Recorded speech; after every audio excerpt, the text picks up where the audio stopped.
طلعت الاولیاء کے اندر حضرت سیدنا مالک بن دینار رحمۃ اللہ تعالی علیہ ایک مرتبہ ایک بیمار کے سرحانے تشریف لے کر کے گئے،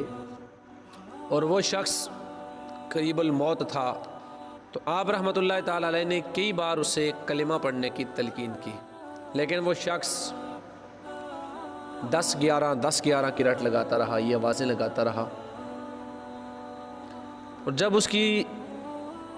اس سے اس کی وجہ پوچھی گئی کہ تو ایسا کیوں کرتا ہے اور تو کلمہ کیوں نہیں پڑھتا، تو اس نے کہا کہ میرے سامنے آگ کا ایک پہاڑ ہے، مجھے آگ کا ایک پہاڑ نظر آ رہا ہے،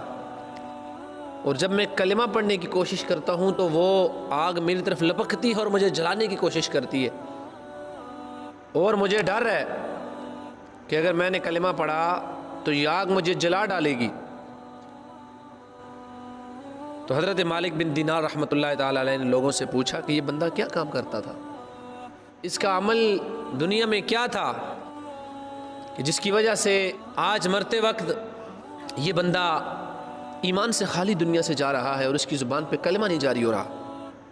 وہ کون سا ایسا کام تھا جس کی نحوست آج اسے کلمہ نہیں پڑھنے دے رہی؟ تو لوگوں نے بتایا کہ اس کے 2 گناہ تھے۔ ایک تو یہ بندہ سود خوری کیا کرتا تھا، سود کھاتا تھا، سودی کاروبار کرتا تھا، سودی قرضے دیتا تھا، لوگوں کو سود دیتا، سود لیتا تھا، اس سود کی نحوست کی وجہ سے آج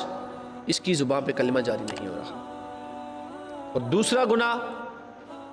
جس کی وجہ سے آج اس کی زبان کلمہ پڑھنے سے بند ہے اور مرتے وقت یہ بے ایمان ہو کر اس دنیا سے جا رہا ہے، وہ گناہ اس کا کم تولنا تھا۔